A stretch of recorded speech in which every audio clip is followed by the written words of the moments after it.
Hello বন্ধুরা, আজকে দেখার চেষ্টা করব এই তিনটা ফোঁটা এই তিন থেকে 9 ফোঁটা দিয়ে কীভাবে একটা গোলাপ ফুল আর্ট করা যায়। আশা একটু ভিডিও ভালো লাগবে। আর বন্ধুরা, আপনি আমার চ্যানেল নতুন শ্রোতা হয়ে দেখুন, বিষয় চ্যানেলটি সাবস্ক্রাইব করবেন এবং আমাদের সঙ্গে থাকবেন। তাহলে ভিডিও শুরু করি। সেটা হচ্ছে, প্রথমে আমরা এভাবে তিনটা ফোঁটা দেবো। তারপর হচ্ছে আমরা এটাকে এভাবে দিলাম, এটাকে এভাবে দিলাম, তারপরে এটাকে এভাবে দিলাম, এটাকে এভাবে দিলাম।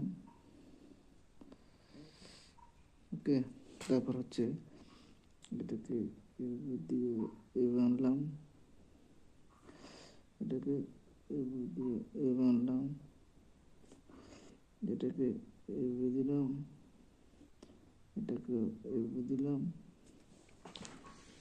এটাকে একটু হালকা অ্যাঙ্গেল করে এভাবে দিলাম। এই লাইন থেকে হালকা কার্ভ করে এভাবে দিলাম, এটা হালকা কার্ভ করে এভাবে দিলাম। তারপর হচ্ছে এখানে প্যাঁচ দেবো আমরা, গোলাপের প্যাঁচ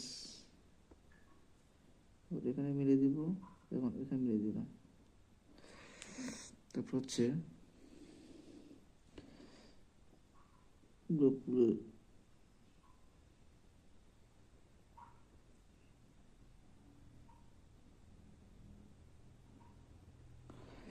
ডাট দিলাম। এরপর হচ্ছে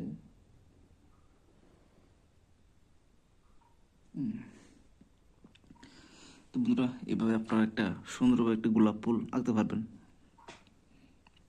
দেখেন কেমন হয়েছে জিনিসটা।